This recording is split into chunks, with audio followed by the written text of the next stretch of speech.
So, June 10th, I was at Truist Park for the Atlanta stop of Stray Kids' Dominate tour. That much should explain why my voice is absolutely gone. In much less exciting news, I also finished studying for the MCAT. I don't know if I ever said I was studying for that, but now it's over because I ended up scoring a 518.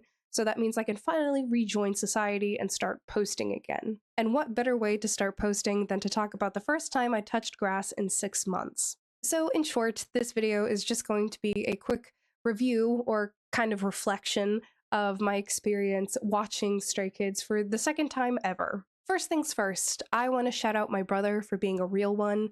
He filmed all the performances that I'll be using in this video while I was geeking out right next to him.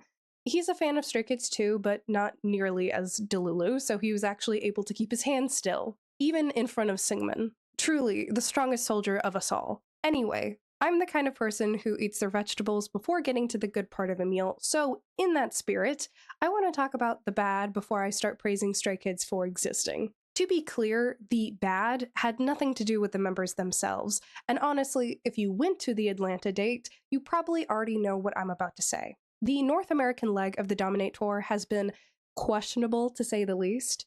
Every stop seems to come with its own brand of nonsense, whether that's campers, scalpers, audio issues, or shriekers. Compared to other stops, my experience at Truist Park was pretty bad, but not as bad as what I've seen online. My concerns mostly surround how poorly the event was organized. So for transparency's sake, I didn't have VIP, so I can't speak on that part of the concert, which of course extends to the issue of campers as well.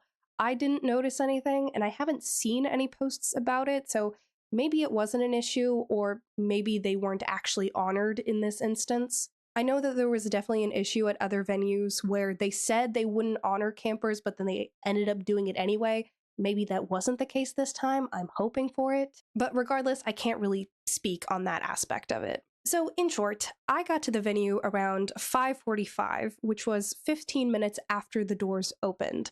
I figured arriving slightly after would mean that the lines would kind of start moving and I could get a better sense of the stadium setup. I have been around the Truist Park area before for like 5Ks and fundraisers, and even sometimes for work, but this was my first time actually going inside of it, and I can confidently say it will be my last. So straight up, the first thing that was pretty obvious was that the line organization outside of the venue was an absolute mess. There was no staff guiding people. We all just kind of got there and then automatically formed a line, sort of. Although it quickly devolved into just one solid blob in front of the venue. The only people doing any kind of crowd control were the staff of nearby parking decks. People had started standing on the crosswalks in front of the venue, which ended up blocking cars from parking and preventing late arrivals from even reaching the entrance, so eventually the parking staff, not the event staff,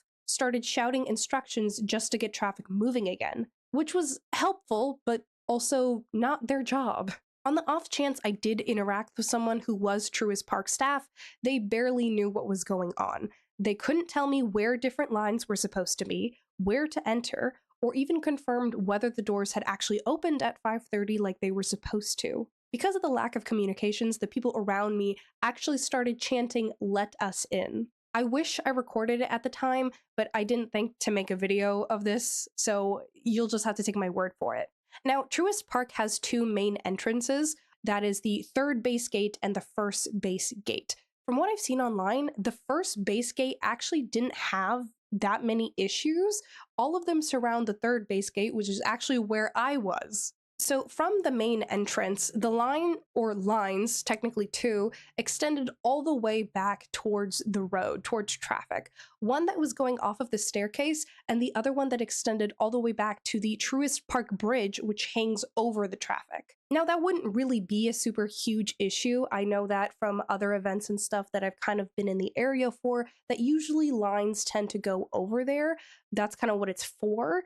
And again, wouldn't be an issue if it wasn't the middle of June. So I personally ended up waiting an hour and a half just to get into the venue, which was absolutely torturous in the heat and without any water. Now, there was someone selling cold drinks and popsicles, but only once we were close enough to the entrance to be in the shade already, and even then, it was $7 for water. $7. Fuck you, by the way.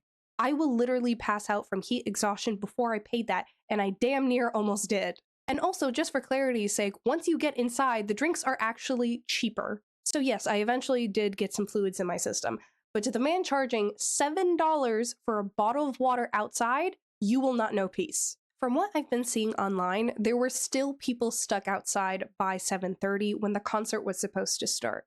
Now, I was lucky enough to get in at actually 7:15. I remember I kept checking my phone because I was so scared that I wasn't going to be able to get into the venue on time for the concert to start. And I remember when I finally broke through the gate, it was 7:15. And I won't even lie to you, the only reason I made it in time before showtime was because I cut the line. I did. I fully did. I admit that. If I had stayed where I was, I would have missed the first few songs like a lot of other people did. No question. Even after they delayed the start, because no one was in their seats. So by the time we got inside, it was actually pretty smooth sailing.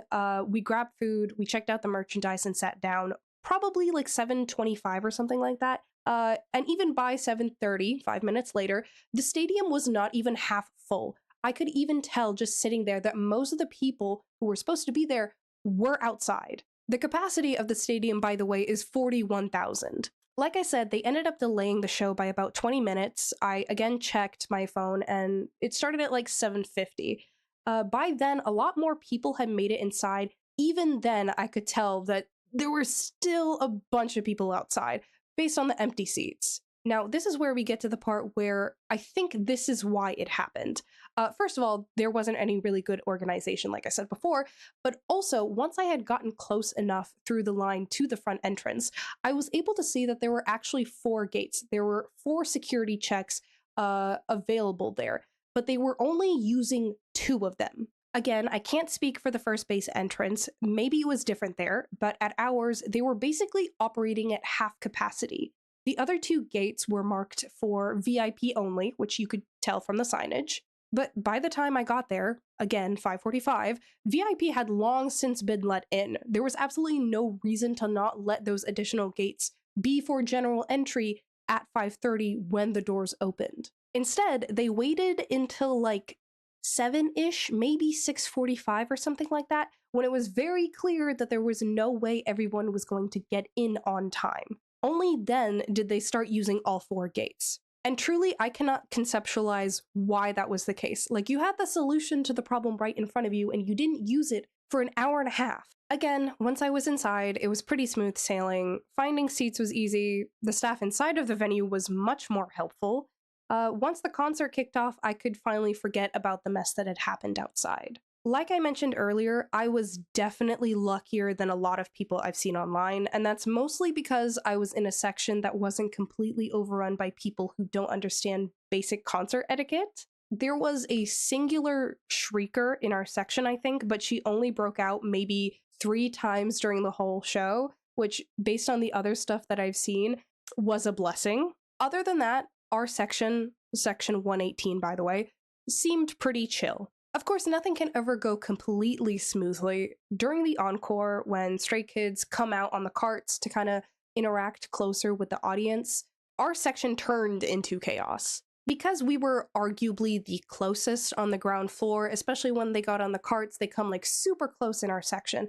So people started flooding in from other sections to get closer. And surprise, surprise, there was 0 staff intervention. No redirection, no crowd control, nothing. That was easily the most dangerous moment of the night. Thankfully, no one got trampled or hurt, but from where we were sitting, I could see the pushing and the potential for something much worse. So, now that we've discussed all the negatives, we can finally talk about the actual show itself. So yay, finally the good stuff. So Stray Kids undoubtedly leveled up their showmanship compared to the last time I saw them at the Maniac tour. This group has always knocked it out of the park performance-wise, and every time I think they've peaked, they prove me wrong. One thing I'll say about Stray Kids is that they perform like their lives depend on it. As someone who's a fan of many artists, including other K-pop groups, you start to notice when performers settle into a groove. After doing the same set for months or even years,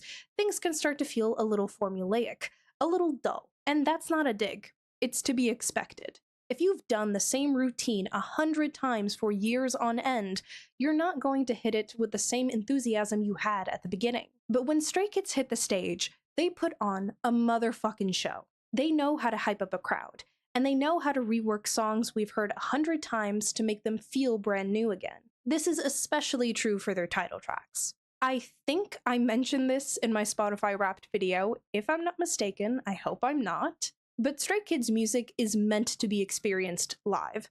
I said that specifically in reference to Law and the rock version, which I already consider to be superior to the original, but now even that is topped by the live version. It is my opinion that you haven't truly experienced Stray Kids music until you've heard it performed live, and I absolutely have to give credit to the live band for that. Especially for the Dominate tour, they even had their own section during the outfit breaks. Them and the backup dancers had separate sections, and they absolutely killed it. Of course, Stray Kids have always performed with a live band when it comes to touring, but maybe because it's the outdoor venue this time, or maybe they just had a better sound system, if I'm being honest, but this was the superior experience by far. The Dominate set list came this time with the usual heavy hitters. God's Menu, Thunderous, Miro, but what really caught me off guard were the unexpected pulls of Giant and Social Path. For those unfamiliar, those are Japanese releases, which, while I am obsessed with them, especially Giant, I genuinely didn't expect them to show up here. Japanese tracks are usually dropped from rotation once promotion ends.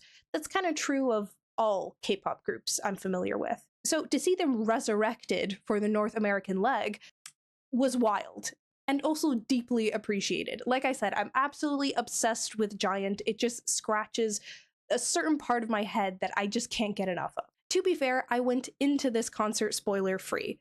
Between cramming for the MCAT and wanting to experience the set list for the first time live, I avoided any and all leaks. Another pleasant surprise was that District 9 was still a part of the set list. You think it'd be a given to include all of your title tracks in a tour, but when you have as many as Stray Kids do, it's not exactly guaranteed anymore. Yes, that was a humble brag, thank you.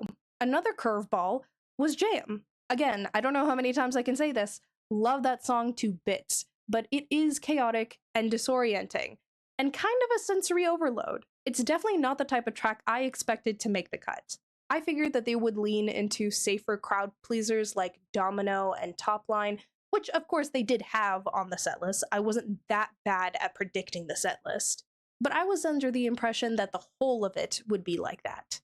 Onto my personal favorite performances of the night, I would have to give it to God's Menu and S-Class, which, cruelly, my brother did not film. So yeah, send thoughts and prayers, y'all. And I cannot talk about those performances without shouting out the visuals. Good God! Whoever designed the stage production for this tour deserves a reward, or at the very least, a raise. Needless to say, from start to finish, it was an amazing experience. And if you are lucky enough to have secured a seat for the Dominate tour, be safe in the knowledge that it will be one of the best nights you get to experience. And if you weren't quick enough on the draw this time around, I hope you get tickets next time. I will manifest it for y'all. Anyway, that'll be it from me for now. See y'all later. Bye-bye.